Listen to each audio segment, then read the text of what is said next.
One might think property in KL is too congested for one to stay, especially when it comes to navigating through traffic. But what if I tell you that you can rent a place within 1 km of KL City? ThinkCity recently collaborated with World Urban Forum to come up with a prototype of microhomes in the midst of Medan Pasar. We interviewed Joanne Man from ThinkCity about the idea of providing microhouses in the midst of KL City and the idea behind it. This has to link back to ThinkCity's vision for every city we are in. For Kuala Lumpur Historic Core, we wanted to make sure that this area is livable.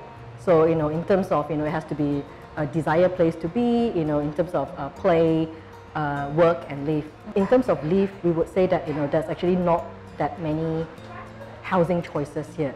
So we felt that, if the people that works here can also live here and play here, then, it will actually boost up the city's economy. So that's part of the reason why we're looking into, providing housing choice.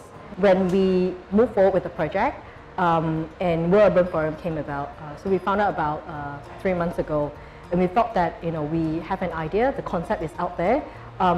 Let's invite some local designer, the designer and architects with similar portfolio, housing portfolios.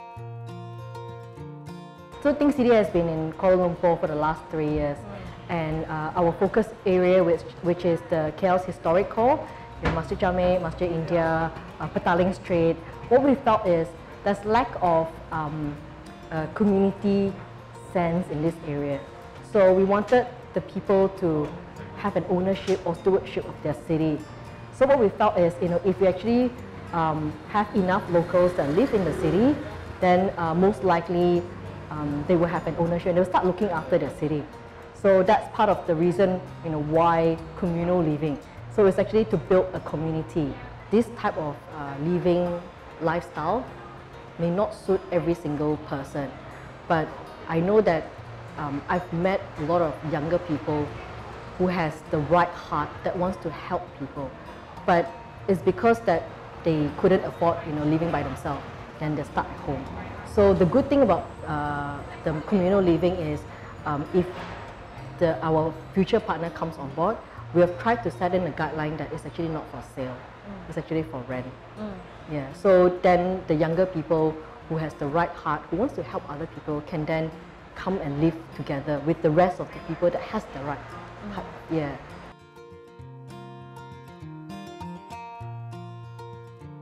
We do have a few potential locations.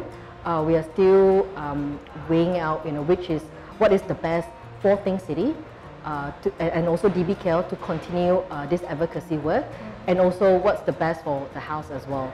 Because as you know, if we just leave it out in a public space, there will be vandalism, So that's the last thing we want, because we did put a lot of effort in this house, and we wanted to, at least for the next 12 months, to continue the advocacy work to hopefully bring partners on board, whether they are property owner, land owner, future investor, or even students that's interested in little houses like this. So any public in the future, after end of this month when the exhibition is done, anyone can actually maybe drop an email to ThinkCity, or maybe go to our Facebook and leave a message and tell us that if you want to visit the house, let us know.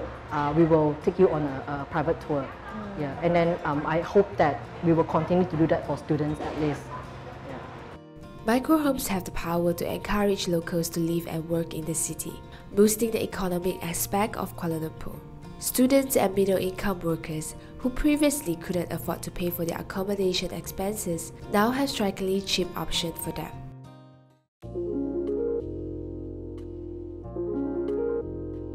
Toying on the lines of using space more efficiently, ThinkCity has also transformed unused car park spaces into amenities we crave for when travelling in the city, the Parklet.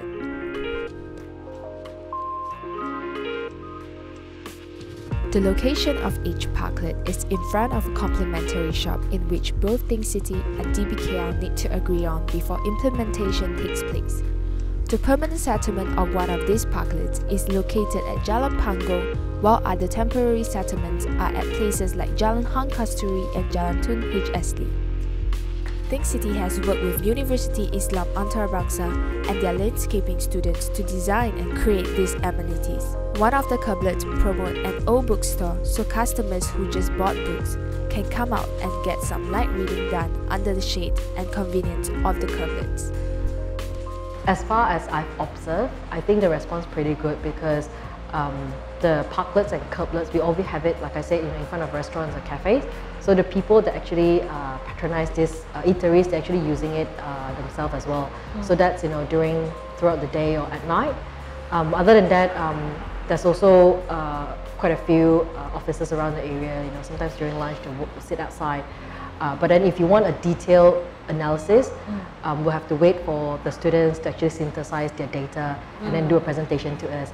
Maybe at that time, if you're interested, then we can share with you our analysis. If you would like to visit the Microhousing and Parklets in Medan Pasar, the installations are open for visiting until 28th of February. Anyone and everyone is welcome to see the wonders that ThinkCity has to offer for our bustling city.